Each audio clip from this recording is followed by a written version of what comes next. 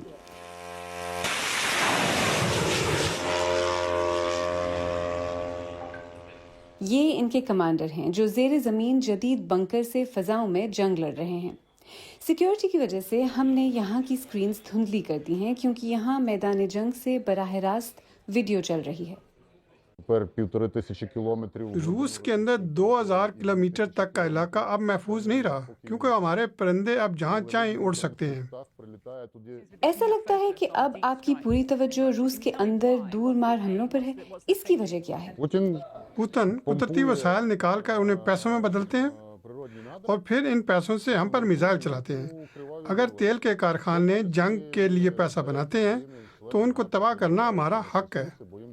Drone حملوں کا 30% حصہ دشمن کے فوجیوں کے خلاف ہونا چاہیے. تو آپ سے میں اس کارخانے پر کئی بار حملے کیے گئے ہیں. یوکرین کے ڈرونز نے ایسے کئی ٹھکانوں کو نشانہ بنایا ہے تاکہ روس کی آمدن کم کی جا سکے. لیکن اس بنکر سے چلنے والی ٹیمز کا ایک اور ہدف بھی ہے. کمانڈر بروڈی کہتے ہیں کہ 4 ماہ سے وہ اتنے روسی فوجی ہلاک کر رہے ہیں جتنے روس بھرتی بھی نہیں کر پا رہا. اس طرح وہ روس کو آگے بڑھنے سے روک رہے ہیں. بی بی سی آزادانہ طور پر اس دعوے کی تصدیق نہیں کر سکا. اس بنکر میں بیٹھ کے ہم دشمن کی اتنی بڑی تعداد ختم کر رہے ہیں جو انسانی تاریخ میں پہلے کبھی نہیں ہوا. تو کیا آپ نے روسیوں کو ہلاک کرنے کا کوئی باقاعدہ پلان بنایا ہوا ہے؟ جی ہاں، آپ اسے کل پلان کہہ سکتے ہیں. ہم اس وقت اپنے ٹارگٹ سے بھی اوپر جا رہے ہیں. وہ زور دے کر کہتے ہیں کہ یہ وہی لوگ ہیں جو یوکرینیوں کو مارنے آئے تھے. ایسے حملوں سے کمانڈر کو امید ہے کہ روس میں لوگوں کا حوصلہ ٹوٹے گا اور وہ اس جنگ اور صدر پیوتن پر سوال اٹھائیں گے. آج B B C news Urdu کے پروگرام جہانما میں بس اتنا ہی. پروگرام میں شامل سٹوریز اور تازہ ترین خبروں کے لیے ہماری ویب سائٹ bbc.com/urdu پر آئیے. B B C news Urdu کے انسٹاگرام، ٹک ٹاک، یوٹیوب اور فیس بک اور ایکس اکاؤنٹس کو فالو کیجیے. سمرا فاطمہ کو اجازت دیجیے. اب آپ سے ملاقات ہوگی کل.